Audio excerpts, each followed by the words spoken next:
attend today. If you've never heard of Bring Change to Mind, we're a national organization where we were founded by Glenn Close back in 2010, and we focus on erasing the stigma around mental health, particularly in high schools.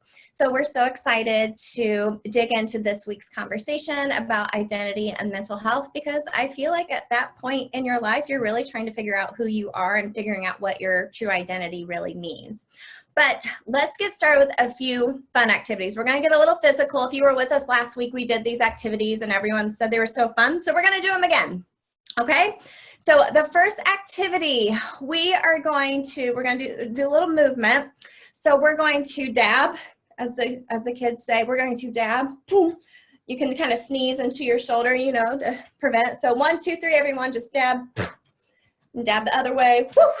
I like it. One more time. Woo. All right, so the next move. So we're going to pretend we're holding a roll of toilet paper because, you know, that's a hot commodity right now. And we're going to stretch it out, pretend we're passing the TP. So just put it side to side, get a nice little stretch. Oh yeah, twisting the upper torso. I like it. All right, and last one, this is my favorite one. We're gonna put our hands up to the sky and just stretch it up because, woo, we're gonna be so glad when the quarantine's over. Yes. I like it. All right, now we feel loose and ready to go. That's so great. So, all right, we are going to get started with an interactive poll just like we did last week. This is also a really great tool for you to utilize with your clubs, especially with meeting virtually right now. I saw a few clubs start using it this past week from our last call. So this is a great way to foster community and maybe just learn a little bit more about people. And, you know, a lot of people have a lot of similarities and differences, which is really cool to find out. So I'm going to turn it over to my colleague, Brenna. She's going to give you all some instructions and we're going to get started with this fun poll. Hi, everybody. Thank you, Emily. It's good to see all of your shining faces. I'm Brenna. I'm from our Bring Change to Mind headquarters in San Francisco here in Northern California. And you'll see I just put some information there in the chat. If you see that bit.ly link, if you all could take that link and put it into another device, if possible, than the one that you're using for this Zoom conversation, maybe you have a phone nearby or a tablet or something like that, that is where you are going to be responding to this fun interactive poll. So you'll see right there, it's bit.ly/BC2M poll. If you do have to use the same device that you're using for the call, no worries. You're just gonna have to go kind of back and forth once you respond on the poll and then back to the screen where I will share my screen here in a second to show you the answers. So I'll just give everyone a couple of seconds to be able to type that in there. Could I get a thumbs up once you guys have that open in another device? Okay, see some thumbs up. I'll give it another 15 seconds. You'll see, if you do have it up, you'll see that first question that you can feel free to answer. Okay, I'm gonna go ahead and share my screen here. So, this first question here is, where are you from? So we see a lot of answers here already. So we got a lot of NorCal. I mean, that's where I'm at, so represent. SoCal, California's coming in hot today. New York, a lot of Indiana, Ohio. Okay, Wisconsin, we heard that, Vermont, Arizona. Look, we are scattered all over. This is really incredible. Virginia, oh, NorCal, it's really coming. That's fantastic. So it's really wonderful to see, you know, how our Bring Change to Mind students are scattered across the U.S. and making these impacts in these different communities. Wonderful. So I'm going to go ahead and go to the next question here.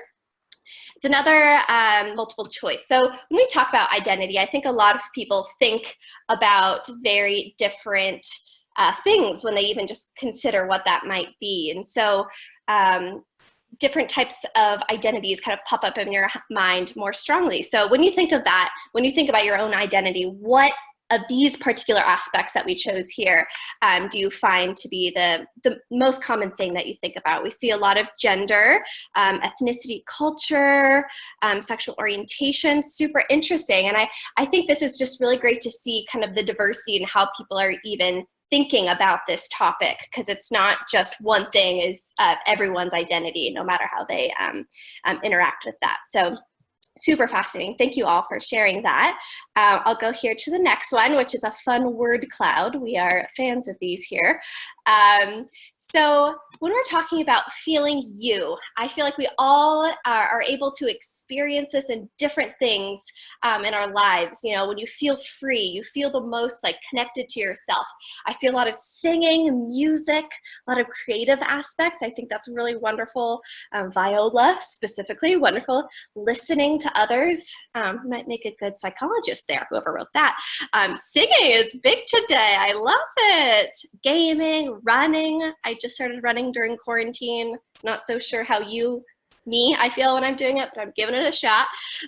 Makeup, moving, getting your body going, performances, journaling, lip syncing. I see a lot of sports and art there too. This is wonderful. Look at all of these different things. Gaming, love that as well. Laughing. I'm going to end on that one. That's beautiful. I think we all feel, you know, that those belly laughs are just the best things. Okay, great. I'm going to go on to the next one here. Our final question is, when we think about self-love, I know we're all trying to focus on that more and more nowadays, just with accepting how we're, you know, doing and be able to take care of ourselves during this kind of difficult time. What does that mean to you? I see acceptance.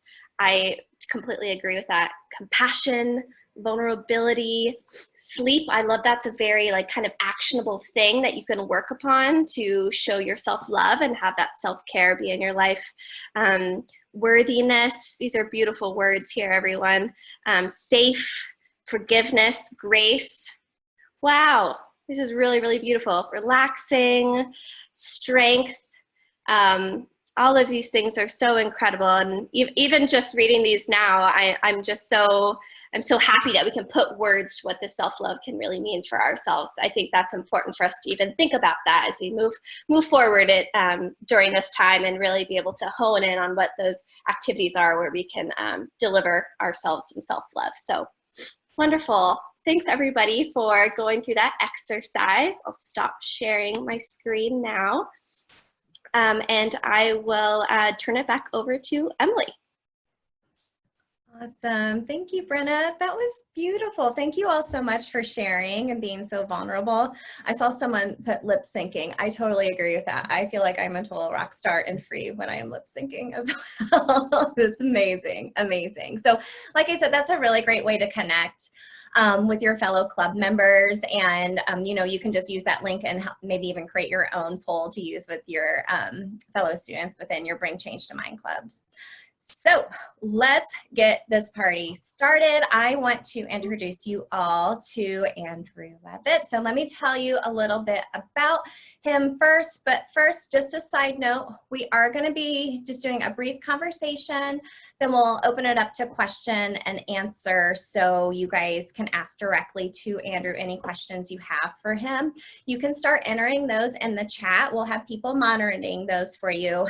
We always get such amazing questions, but unfortunately we aren't able to usually get to all of them or even go in order. So please know we'll be saving the chat and these questions to hopefully maybe come back at another time, but just know that in advance. Okay, thumbs up. Does that sound good? You guys are probably gonna have amazing questions. Every week you all blow me away. So let me tell you a little bit about our special guest. Andrew is an American drag queen, activist, actor, and singer based in Columbus, Ohio. So he rose to national fame with his appearance on the 11th season of RuPaul's Drag Race, where he placed 6 and 1 Miss Congeniality. I can totally see that. So what I think is a really important note about Andrew and just his big heart, he's raised over $2 million for local and national charities through his charitable fund, the Nina West Foundation. And another important note, he loves all things Disney, cheese, and puppies, which is amazing. It's true. It's true. It's true. This is important stuff. This is important stuff. But I know I can just personally say, just from following you on social media, you have such a big heart and just such a joyful personality. So I'm so excited for you to speak to our students tonight. Thank you so much for joining us. I'm really honored to be here. It's what's crazy is I was doing prep for an interview with Glenn Close a few weeks ago, and we were introduced to Bring Change to Mind. And have learned so much about this incredible organization that I wish when I was in school, this group existed, you know, and it would have been an amazing thing for me. And so I'm thrilled to be able to be here today with everybody all over the country talking about really important things. Yeah, well, we're honored to have you. I love it when stars align like that. It really is amazing. It was like, seriously, I got the email the next day. It was and it's crazy. So it's really weird. Amazing. So thank you. Well, like you said, I mean, we hear this a lot from adults. We're like, man, I wish I would have had something like Bring Change to Mind when I was in high school. And we're talking about identity and mental health tonight. And like I alluded to earlier, you know, when you're in high school, it's this odd time, especially with everything we're going through right now with the pandemic. But your identity is kind of evolving. You're trying to find who you are, and that can be a mental health journey in itself. And I was hoping you could share a little bit about what that looked like for you growing up and how your identity evolved and what that mental health journey looked like for you.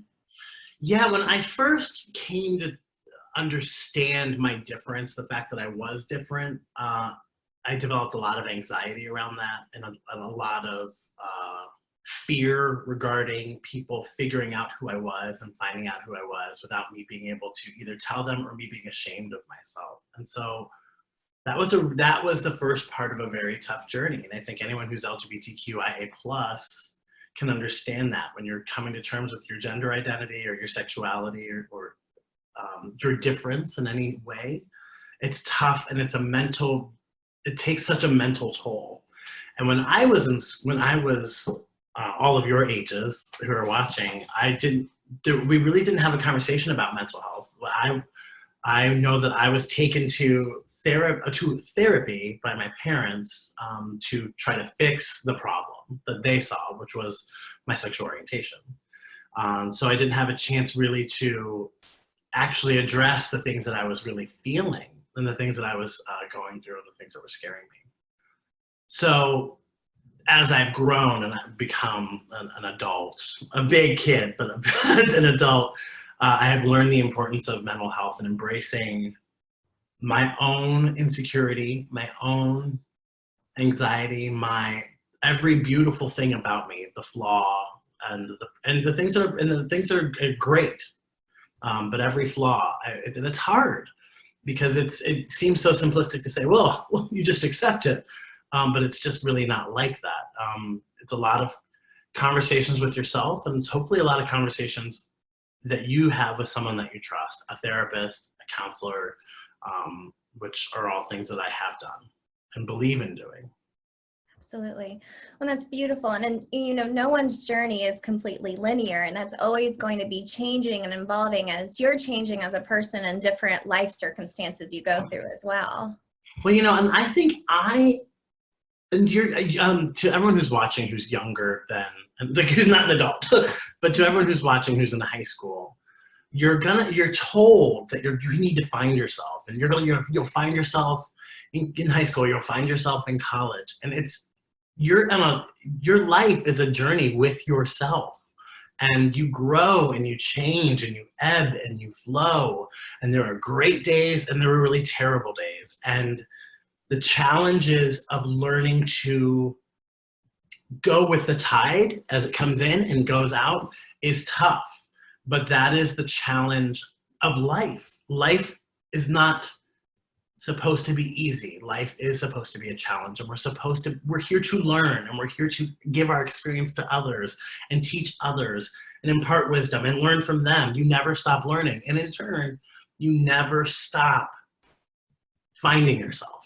You know, like if it's one thing, something else will come along, and you're gonna be like, wait, right, I also do like this, or oh, I didn't know this about myself. And I think to have a definitive answer of finding yourself, I hope you guys watching know that you're always in a relationship with yourself, and you're always going to be on this journey to find yourself. And it's what you should hope for and work towards is having a healthy relationship with yourself. And how do you treat yourself, and how do you nurture yourself, and how do you love yourself, and how do you give yourself a break, and how do you give yourself grace? Someone said grace earlier, and it's the biggest, most beautiful word that you can give yourself.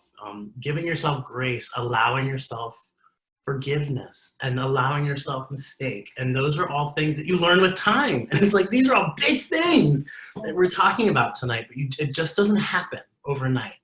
The only thing that you can do every day is wake up and say, I'm going to make a conscious effort to treat myself better, to take care of myself better, to be more attuned to me and to myself. And that takes practice, giving yourself grace. Does it ever? I mean, and this is the thing for so many, especially when you're in high school and you're at that age, you're living this is a tough part of your life. It's so tough because you're growing into yourself. You're becoming more close to an adult. Like, you're becoming an adult. You're having your own thoughts. You're having your own dreams and your own desires, and you're maybe dealing with parents or older siblings or teachers, and it's how do you negotiate those relationships? Again, the ebb and flow of it all. That's so hard because you're learning a lot in a very small period of time. And now with the isolation and with quarantine, you're experiencing even more on top of an already difficult time. I hope no one thinks that being 14, 15, 16, 17 is an easy thing, because it isn't. I remember it being the most challenging part of my growth. The biggest amount of growth I ever did was in that period of time. And I was unaware of it. And looking back, it's like, oh my gosh, like, you're going through so much right now. And the only thing you can really try to do for yourself, again, is allow some grace. It's not going to be perfect. Exactly. Allowing those imperfections, for sure. You know, I think everyone's curious and kind of wants to know just a bit about your journey through finding yourself and how you evolved into Nina West and how she was created. Yeah. So for anyone who's watching, I went to a Catholic high school. And so that was very difficult for me because I understood maybe around the age of 12 that I was gay. And so dealing with a very religious aspect to my life that was already shaming who I was, I couldn't find any outlet to be myself. So that was difficult. And I was deep. There are things, people overcompensate or compensate or deal with things in so many different ways. I chose to be, I was a distractor. So I chose to be an overachiever.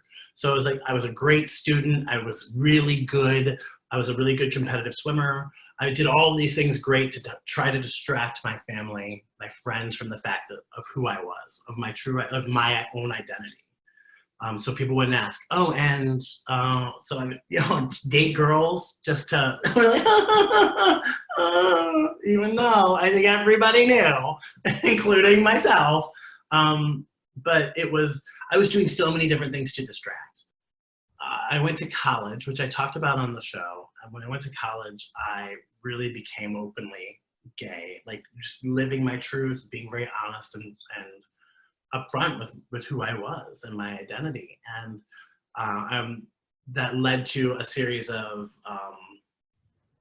bullying, and then harassment, and then assault, and then threats against my life. And in that period of time, I was at my darkest. I was at my most vulnerable, maybe even probably the most serious point of maybe even hurting myself, and having the conversation with others and learning how to reach out and talk to other people. I had to figure that out. I had to figure out that I needed to ask for help. And getting to that point alone was tough. And I think those are things that everyone here, hopefully watching, knows that they can do. Asking for help, reaching out for help, vocalizing that you need someone else to come in and grab your hand is an okay thing to do. So I go on this journey, and I was a victim. And I graduated college, and I somehow found drag. I became aware of drag because of at my university, our LGBTQ plus student organization had done drag shows. And so they would bring in drag queens from Columbus, Ohio to come and entertain. And that's when I met my first drag queen, and I was, enamored, liked it enough.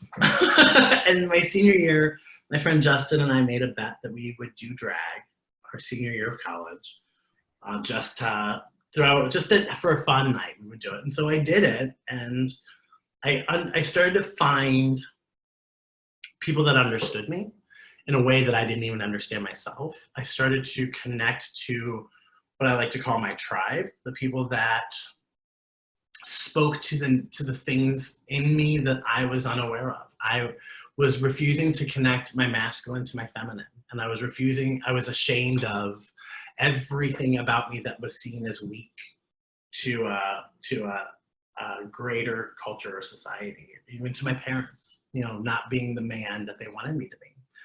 And all of those things seemed to disappear when I met the people that I met, and then when I fell into these relationships that were all very healthy, relationships talking about it was okay to be myself, and it was okay to do drag, and it was okay to celebrate all of the things that I hated about myself. And drag taught me all of those things. Dressing up as the opposite gender taught me how to love myself more fully, and it also taught me how to respect everyone. It taught me how to have a conversation with myself about my own self-worth and my own value, as well as engaging with other people about where I needed to learn and where I needed to be educated. And it also allowed me an entry point to go to other people and educate them and have conversations about the things that were important to me. And that's how it all happened. I started to use drag as the catalyst for conversations surrounding activism, self-worth, identity, bullying, using my experience as a victim and changing the dialogue and providing voice so that people wouldn't feel like they were alone. Because that's how the Nina West Foundation came around. That's how it all goes back to having no power and wanting to reclaim that power for myself. And I think that's a very common story. I really didn't want to be seen as the victim or be the victim. I didn't want to allow myself to continue to put myself in the mental position of self-victimization, reliving the experience, and not dealing with it in a healthy way. Therapy, mental health professionals, all of those things saved my life. Saved my life, 100%.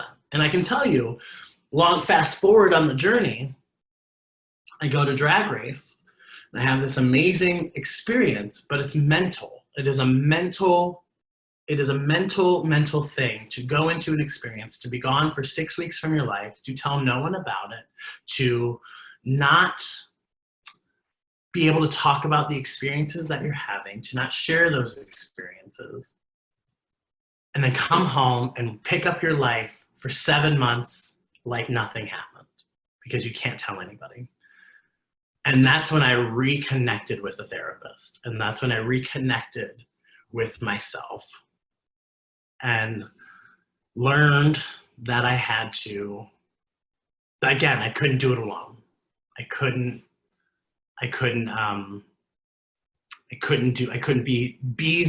be Nina West, Columbus, Ohio, Andrew Levitt, son, brother, at the time boyfriend, friend.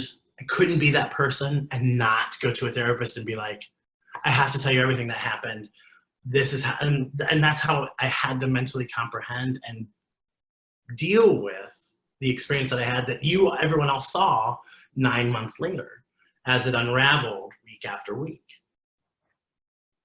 I think that's so important. Sorry, I'm a talker. Oh, I love it. No, you can talk all you want. But no, that's so important to note, though, because I think sometimes when people are looking from the outside, they're like, oh, what an amazing experience, how beautiful. But when it comes to your mental health, some things like that can be triggering, or you need to go back and seek professional help to keep you in the right state. Yeah, I didn't, so like specifically the point when I talk about my history in college that was very personal, that I had never shared publicly, I wrote down that night when I talked about it in front of a camera crew and a production team and other contestants. I went back to my hotel room that night, where you're isolated, mind you. You're isolated, you don't have access to a phone, you don't have, the only thing you have access to is a television, no computer, no iPad. You're isolated, and that's what they want for reality TV. But I went back to my room and I wrote it down in my journal that I talked about it, because I knew I was going to have to deal with that when I got home. Because I was going to, I had just kept it, it was my thing, like, so much of my life was public and so there for the taking to the community of Columbus, because I had been this kind of on this Columbus platform long before I got on Drag Race, and I was very public, with my relationships, with the things that I believed in, the political positions that I took, using my platform to use it as a voice. But this was the one thing that I held on that was my own. This was the story, the subject of bullying, harassment, and having my life threatened was all my own thing that I never shared.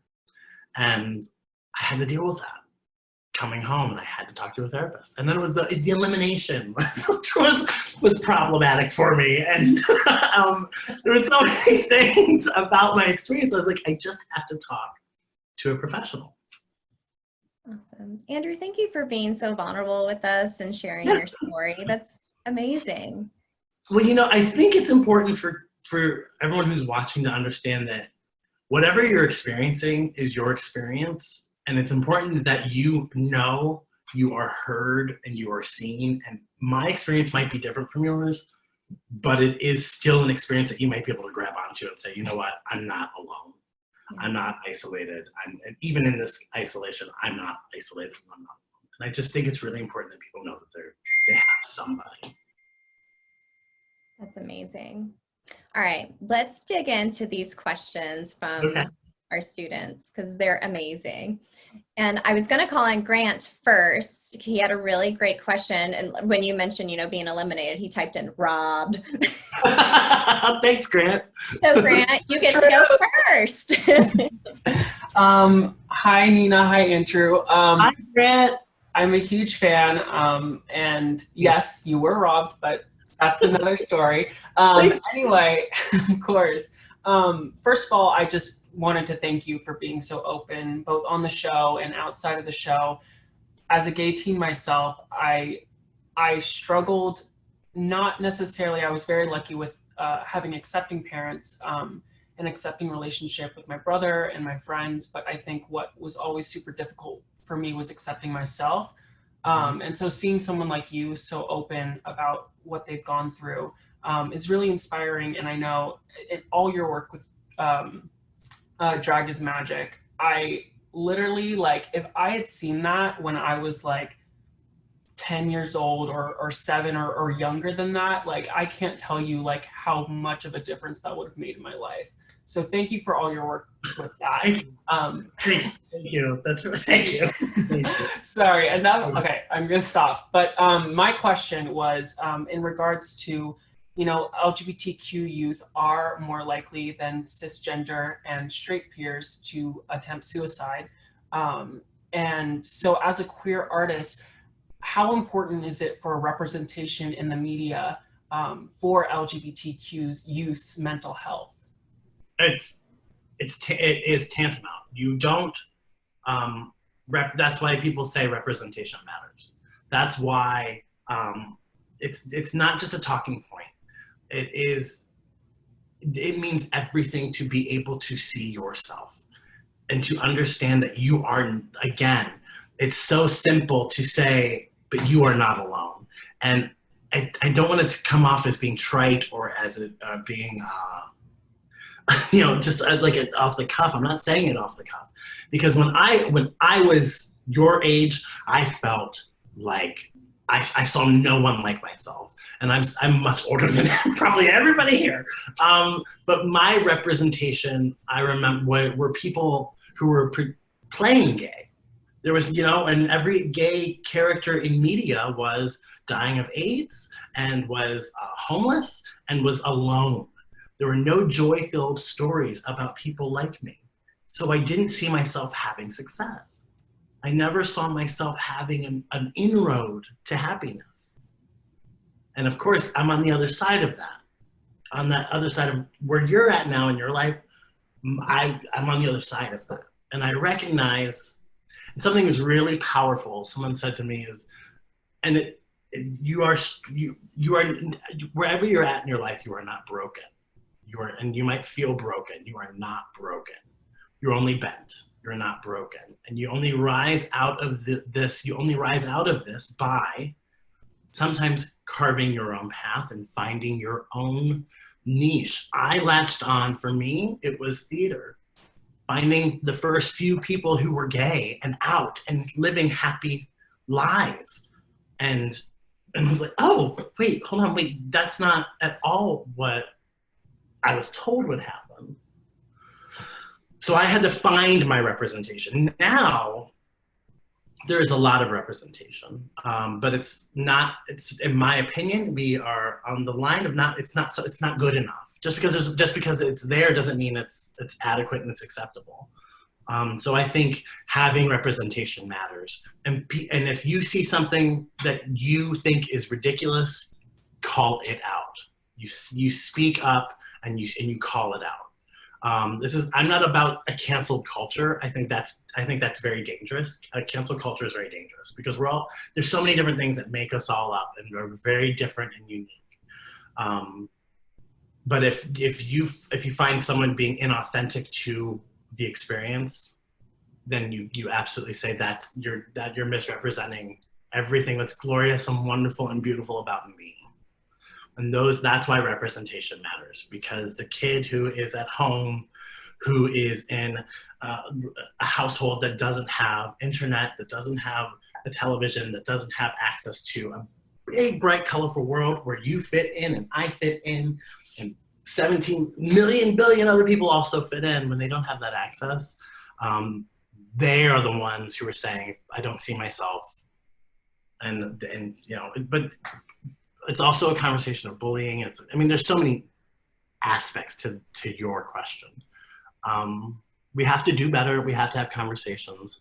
And it's not about kids being out. It's about parents and adults in positions of power recognizing and providing voice to people who don't have the space or the opportunity to do it. Absolutely. So it's not your job to take care. It's not your job to take care of yourself. You know what I mean? It's not your job. You need to be an advocate for yourself, but teachers, parents, counselors, coaches, people, all these authority figures in your lives have a responsibility to also be your advocates and to be using their voice and their positions to advocate for you. But you also, I hope everyone knows that you have a voice. But these adults have to use their position. And that's what I think what's so problematic are so many adults are sometimes working against us, working against our. So, I mean, representation matters. There's so many different things I want to break down. Like, I want to talk about it. I want to fix it. But you're brilliant, and I really appreciate this. Thank you. Thank you. Thank you for that question, Grant. That was amazing. You know, that kind of brings up another question. April, you asked a couple of questions, but I think one thing Andrew just said about, looking to other authority figures in your life. Can you ask your question about dealing with a home life?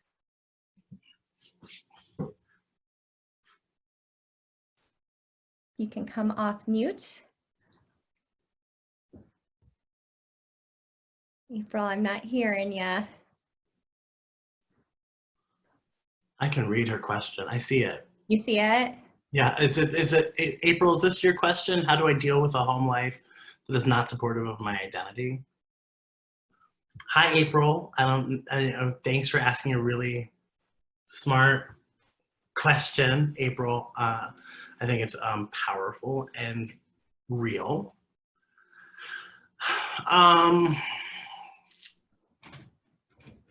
Okay, my advice is that you're entering a period of your life where you are really starting to find out who you are, and in turn you're going to start to find people who are a lot like you, who think like you, who are now becoming a part of a tribe that you're going to carry on, hopefully for many years in your life. And I think that the best thing is to, I mean, I don't know how old you are, but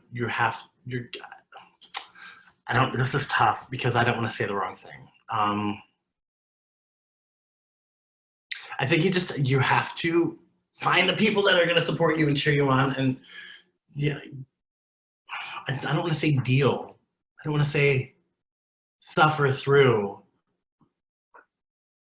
but I also don't want you to run away. And I also don't want you to have another reality that you're unaware of, that anyone could be unaware of. That's LGBTQIA youth homelessness is astoundingly, the numbers are massive and they're huge, and that's because so many families don't accept their kids for who they are, and I don't want to see people fall into being another number in a statistic,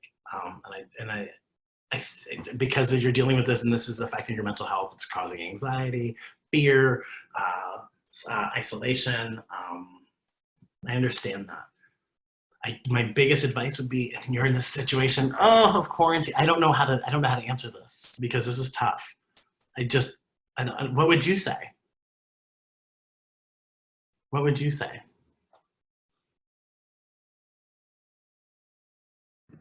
April, you can even type it in if you want to, if we're having technical issues here, and yeah. Let me see, go down here.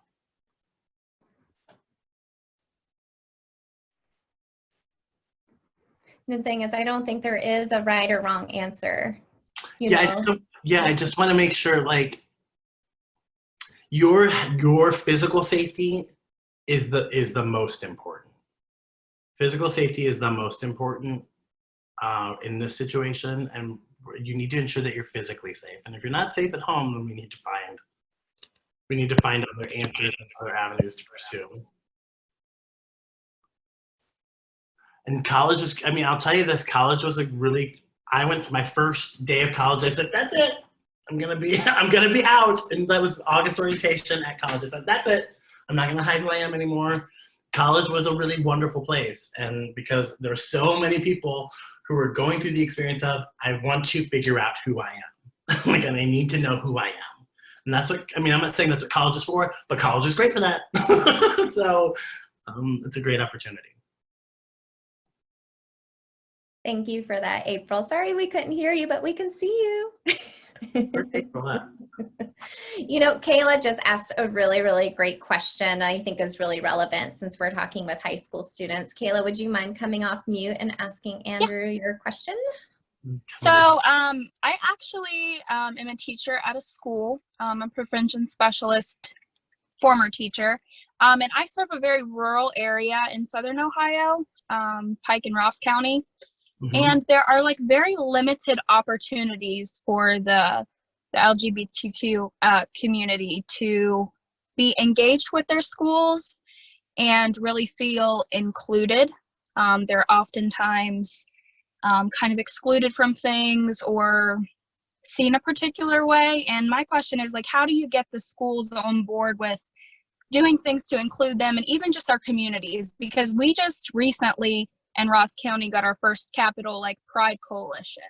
So it's still something that's really new and we're trying to get students involved with that, but it doesn't seem like we have a lot of support from schools. Oh, wow. It's here these are big questions. It's going to take a few brave people to really allow space to be made for other people who feel like they need this. It's going to take brave people to clear the space so they can also walk into that room safely. So I don't know how you get there, but that's really what needs to happen. You need a few really brave individuals in Ross County to say, this is also part of the fabric of our community. And this is a part of our existence in our life. And we have to welcome them into this fold. And because there are students who are absolutely LGBTQIA+, 100%.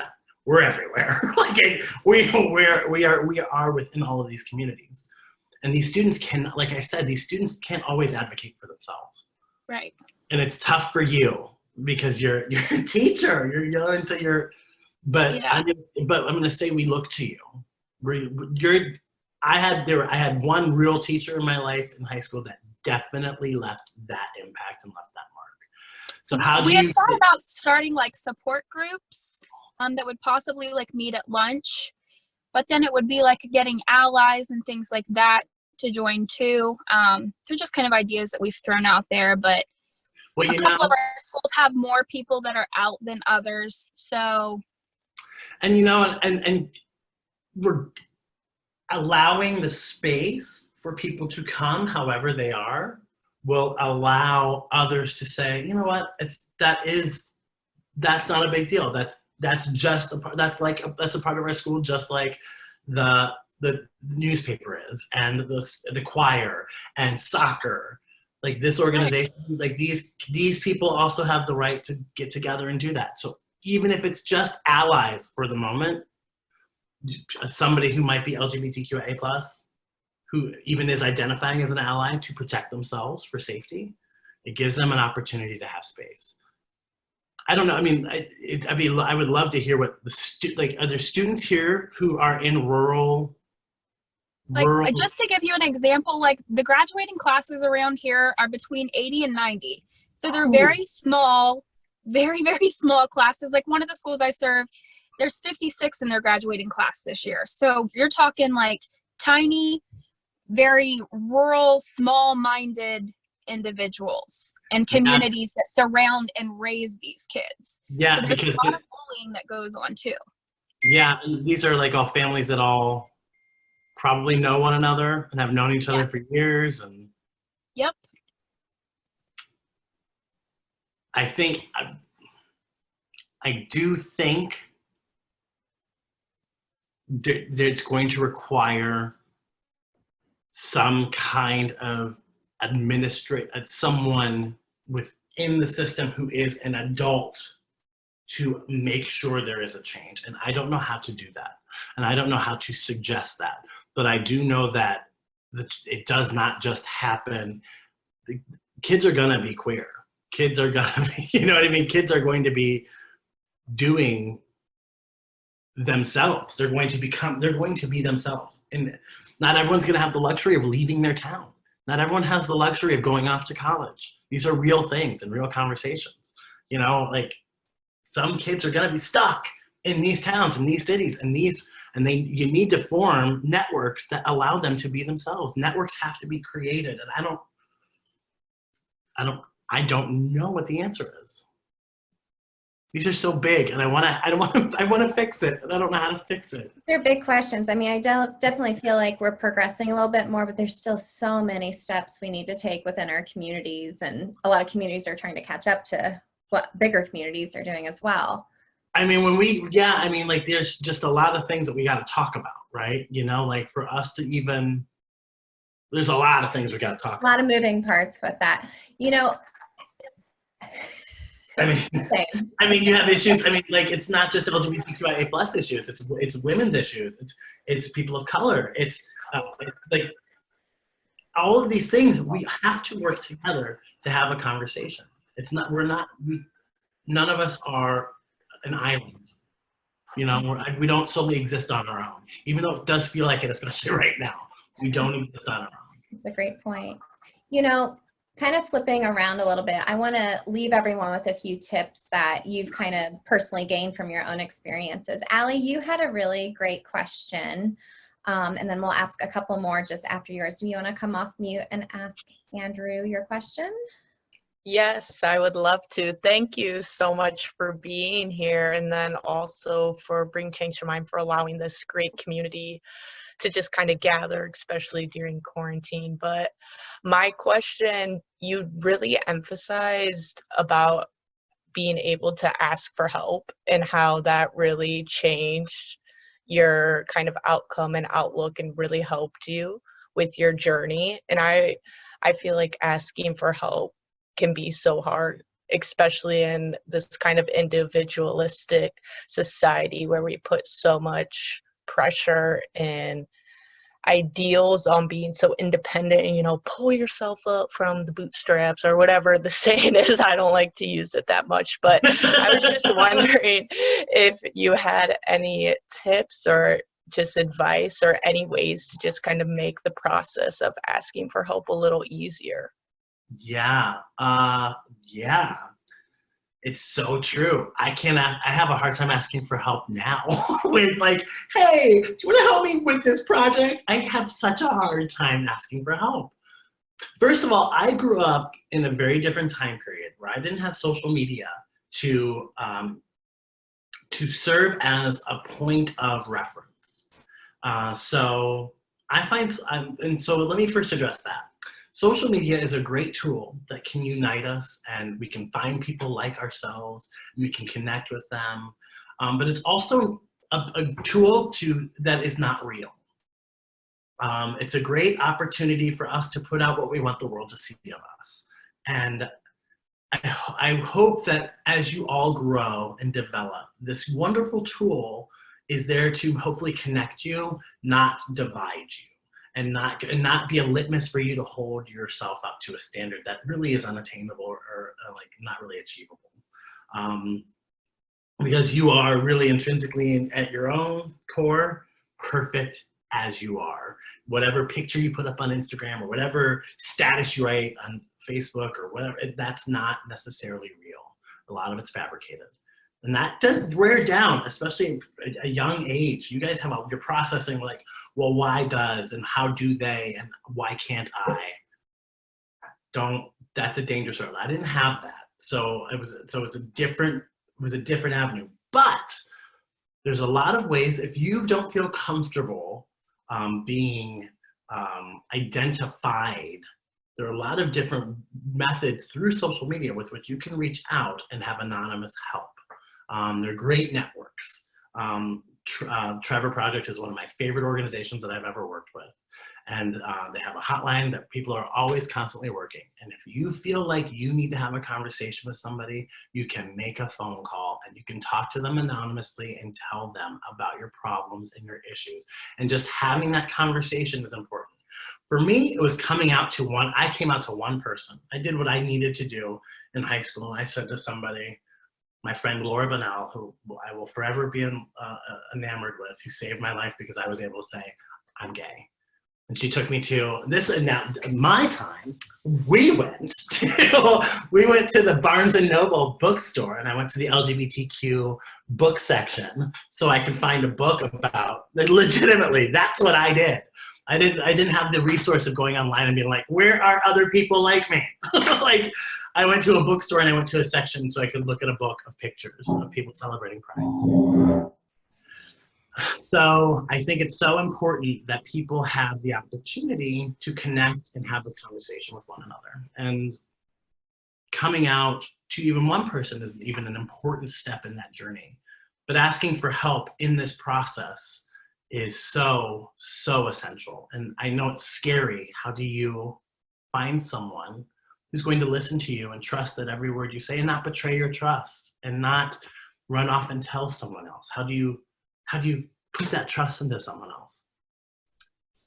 And getting to a point where you can make that leap of faith hopefully will happen and you feel at least secure enough to be able to have that conversation with at least one other person to find some comfort and some safety. That's so great, Andrew. I think you answered a few questions within that answer there, which was lovely.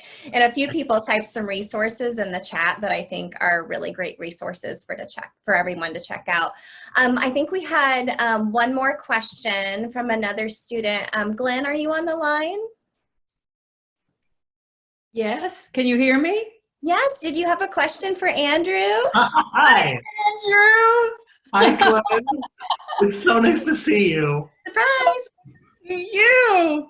And to listen to all the wonderful, wonderful stories and advice may not be the right word, but thank you so much. And I just wanted to surprise you and celebrate with you the beginning of Mental Health Awareness Month in May. And you are just a treasure to us all. Thank you. Thank you so much. I am so, if you don't know, everyone who's watching, I'm very enamored with Glenn Close. So I really appreciate that. It's the work that Bring Change to Mind is doing is so essential. And I hope that everyone who's watching, all of you who are young and have this great journey ahead of you, you recognize that this is such a wonderful resource to allow yourselves to normalize is not to allow yourself the ability to feel correct and right in your own skin. We're not trying to normalize anything. Who you are is perfect. Who you are is beautiful. And having this organization and many organizations like it, there's an organization here that I love in Columbus, Ohio called the Kaleidoscope Youth Center, and it's a resource center and drop-in center for LGBTQIA+ youth for them to go to after school. And unfortunately, that's not open right now. And these organizations are the lifelines to ourselves. So thank you for Glenn Close. Hi. Thank you for saving lives, and thank you for putting mental health first as a priority, because this is, in this time period, we're all anxious and we're all scared and we're all nervous. And my sister Jess, who lives in that blue house right there, she lives with a bipolar disorder, and she's been picking, you know, because of the stress. Yeah. And you know, it really is comforting for her to know that we are aware of, you know, why she's doing it, and she's trying, you know, she has help with trying to not do it, but it's just, you know, some things happen when you're under stress and anxiety, and the more we can be here for each other, you know, the better off the world will be. And I don't know, this whole aspect, I've been thinking very much about what does it mean to be normal. I said in a post I just put up that it shouldn't even be in our language, that word. It has absolutely no meaning. You know, and it does a lot of damage. Not yeah. Not for human beings. What makes us so phenomenal as a species, if you want to say that, is our diversity, is our complexity, you know, is our fragility, is our conflicts, and is our capacity for great love and empathy. Yes. And so to be part of the human race is to be a unique individual. And the more we can celebrate that and revel in it and connect with each other over that, which is what you do and what you are doing and what your whole life is about. I know, so I applaud you, and I applaud all the kids who joined us today, and I send you my love. I love you so very much. Thank you so much for just being the champion we all need. Thank you. Thank you, darling. Bye. Bye. Thank you, Glenn. Thank you, Glenn. That was so beautifully put. Wow. So, were you surprised? Yeah. I was not. Hi.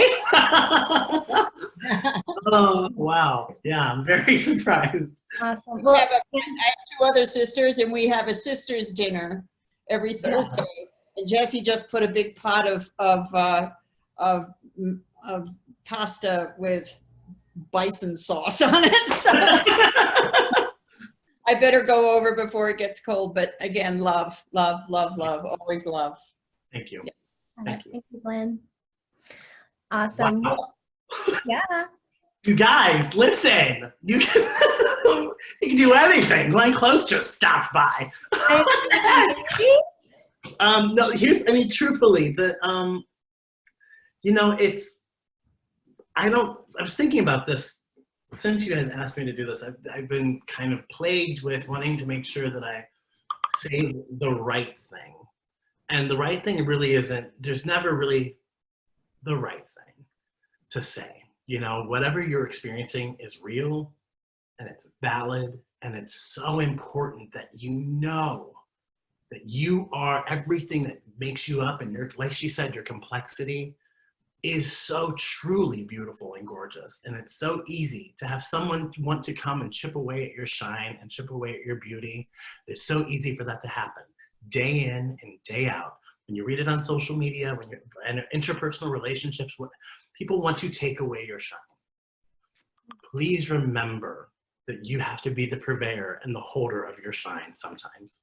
And please hold your light. Hold your light. Do not let anyone ever blow out that candle, because it is so bright. Your light is so bright, and you deserve to shine. Ah, goosebumps. What a great way to end this call. Don't let anyone dim your light, and just continue to shine. Andrew, thank you so much. Again, everyone, you can mutely give him a little clap and thank you. That was beautiful and amazing, and I'm glad we were able to surprise you as well. You shocked me. Shocked. I would have dressed up for the occasion. Well, where can everyone connect with you online and continue to feel joyful following along with you? Yeah, so I'm going to be on social media. What am I talking about? Of course I am. Facebook is Nina West. Instagram is @NinaWest. Twitter's @NinaWest. And I really do try to engage as much as I can and try to respond and be on top of it with everybody, because I think that's an important experience. And so thank you guys very much. You're welcome. Thank you. So gang, before we take off, let's take a couple of pictures, because we got to make sure I have to have a picture. So Brenna, I'm going to have you count us down so we all look fabulous. We'll probably take a few because we got to go through each page. Hi, everybody, again. Okay, we are going to take some pictures. I love hands up, you know, jazz hands, whatever you want to do. You all don't know what page you're on, so smile each time I say 3. Okay, or 3, 2, 1. 3, 2, 1. Love the hand movements, everyone. Fantastic. Okay, next page. 3, 2, 1. Yay! Okay, here we go. 3, 2, 1. Yay! Oh my gosh, amazing. Thank you all.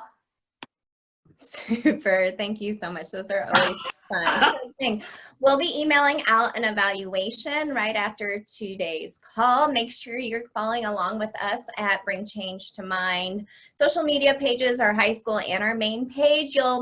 Like we were talking about tonight, we're trying to get rid of the word normal, and we've started a new campaign called No Normal. So we actually have a new filter we've come out with. Glenn just shared her filter this afternoon if you want to go check it out, and make sure to follow our pages. I mean, maybe we can get Andrew and Nina to use one of our No Normal filters and share it. Of course I will, and she will as well. Thank you. I mean, yes, we have to have both of you. I love it. I love it. So, but make sure you're following along to help spread the No Normal message, and stay tuned for early next week. We'll announce our next guest for our next national call, but we hope you all are staying safe. I truly enjoyed being with you all tonight. Andrew, again, thank you so much. What a treat. What a joy. Thank you for sharing your heart with everybody. Biggest honor. I really appreciate it. Thank you. Awesome. And you all can come off mute and say bye. Thank you, Andrew. Thank you so much. Thank you. You're awesome. I love you guys. Thank you so much. It's so good to see you. Yay! Woo! Thank you. Thank you. Thank you.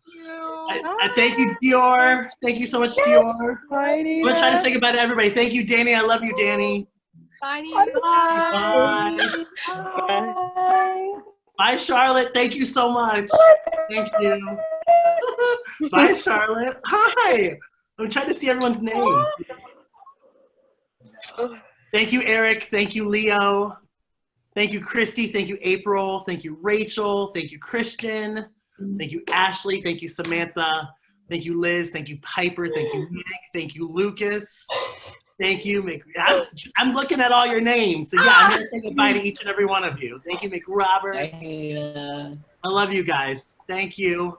Thank you, Nina. Thank you. Thank you Thank you so much. You're all You're so wonderful. beautiful. Thank you so much for this amazing, amazing night. Mia, Christy, April, Leo. Hello, Leo. I love you. Christian, Marjess, Kylie, Brenna, Emily. Oh, I love Emily. Hi, Emily. I love you. Dior, Leanne, Pamela, Ashley, Liz. You are all the best. Thank you so much. You're phenomenal, Nina. Thank you so much, everybody. Thank you. Thanks. This so was much. darling. See you all next week. Bye. Bye. Thank